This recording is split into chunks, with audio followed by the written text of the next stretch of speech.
સુરતમાં એક તબીબે પોતાના જ ડાબા હાથમાં એનેસ્થેસિયાનું ઇન્જેક્શન મારીને આપઘાત કરી લીધાની આ ઘટનાથી ચકચાર મચી ગઈ. પોલીસના દાવા પ્રમાણે એનેસ્થેસિયાના ઓવરડોઝના કારણે તબીબનું મોત થયું છે. શહેરની એક ખાનગી હોસ્પિટલમાં સેવા આપનાર ડોક્ટર ભાવેશ કવાડે ગોડાદરાની હોટલના રૂમ નંબર 8માં આપઘાત કર્યો. પોલીસને મૃતકના રૂમમાંથી 160 નોટ પણ મળી છે, જેમાં ડિપ્રેશન લખેલું છે. સાથે જ કોઈ એક ચિત્ર દોરેલું છે, ઉપરાંત પોતાની પત્નીને સંબોધીને વાતો લખેલી છે. આપઘાતનું સાચું કારણ શું છે તે અંગે પોલીસે ઊંડાણપૂર્વક તપાસ શરૂ કરી છે.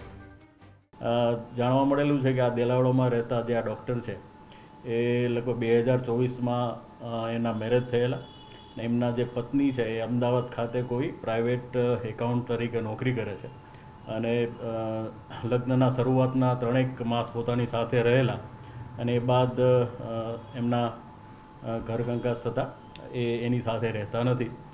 જે સંબંધે હાલ એવું જણાઈ રહ્યું છે કે આ ટેન્શનમાં પોતે આપઘાત કરેલું હોય એવું હાલ પોલીસ તપાસમાં જણાઈ રહ્યું છે. બાકી પોલીસ વિશેષ પૂછપરછ કરી અને એનું આપઘાતનું કારણ શું છે એ તપાસ કરશે. એની હોટલના રૂમમાંથી એનેસ્થેસિયાનો ઓવરડોઝ લીધેલો હોય એ ટાઈપની ત્યાં દવાઓ અને સિરિંજ મળેલ છે એ પોલીસે હાલ કબજે કરેલ છે. ડાયરી પણ મળી આવી છે, શું લખ્યું છે? આ ડાયરીમાં ડિપ્રેશન એ ટાઈપનું વાક્ય છે. એ સિવાય એમના પત્નીને સંબોધીને એમને વાક્યો પણ લખેલા છે, જે પોલીસ હાલ તપાસ કરીને એની વિશેષ પૂછપરછ કરી રહી છે. સર, શું લખ્યું છે પત્ની? આ પત્ની ના એ જે સામાન્ય રીતે જે પતિ પત્ની એના સંવાદો હોય એ જ છે. એમાં વિશેષ કંઈ આ સંબંધે કંઈ ફલિત થતું હોય એવું હાલ નથી જણાયું. સર, ડાયરીમાં કેટલા પેજ સુધી લખ્યું છે? નહીં, ડાયરી નથી, એક ફક્ત એક પેજ છે. એમાં જે ડિપ્રેશન શબ્દ છે એને એક ચિત્ર દોરેલું છે, જે અત્યારે જણાઈ આવે છે. સુરતમાં એક તબીબે પોતાના જ ડાબા હાથમાં એનેસ્થેસિયાનું ઇન્જેક્શન મારીને આપઘાત કરી લીધાની આ ઘટનાથી ચકચાર મચી ગઈ. પોલીસના દાવા પ્રમાણે એનેસ્થેસિયાના ઓવરડોઝના કારણે તબીબનું મોત થયું છે.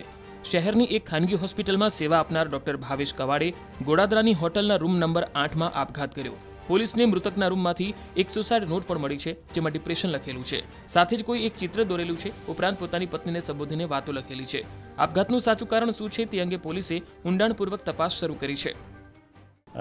જાણવા મળેલું છે કે આ દેલાવડોમાં રહેતા જે આ ડૉક્ટર છે એ લગભગ 2024માં એના મેરેજ થયેલા ને એમના જે પત્ની છે એ અમદાવાદ ખાતે કોઈ પ્રાઇવેટ એકાઉન્ટ તરીકે નોકરી કરે છે અને લગ્નના શરૂઆતના 3 માસ પોતાની સાથે રહેલા અને એ બાદ એમના ઘર કંકાસ થતાં એની સાથે રહેતા નથી.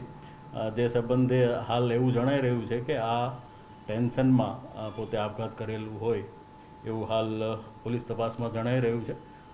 બાકી પોલીસ વિશેષ પૂછપરછ કરી અને એનું આપઘાતનું કારણ શું છે એ તપાસ કરશે. એની હોટલના રૂમમાંથી એનેસ્થેસિયાનો ઓવરડોઝ લીધેલો હોય એ ટાઈપની ત્યાં દવાઓ અને સિરિંજ મળેલ છે એ પોલીસે હાલ કબજે કરેલ છે. ડાયરી પણ મળી આવી છે, શું લખ્યું છે? આ ડાયરીમાં ડિપ્રેશન એ ટાઈપનું વાક્ય છે. એ સિવાય એમના પત્નીને સંબોધીને એમને વાક્યો પણ લખેલા છે, જે પોલીસ હાલ તપાસ કરીને એની વિશેષ પૂછપરછ કરી રહી છે. સર, શું લખ્યું છે પત્ની? આ પત્ની ના એ જે સામાન્ય રીતે જે પતિ પત્ની એના સંવાદો હોય એ જ છે. એમાં વિશેષ કંઈ આ સંબંધે કંઈ ફલિત થતું હોય એવું હાલ નથી જણાયું. સર, ડાયરીમાં કેટલા પેજ સુધી લખ્યું છે? નહીં, ડાયરી નથી, એક ફક્ત એક પેજ છે. એમાં જે ડિપ્રેશન શબ્દ છે એને એક ચિત્ર દોરેલું છે, જે અત્યારે જણાઈ આવે છે.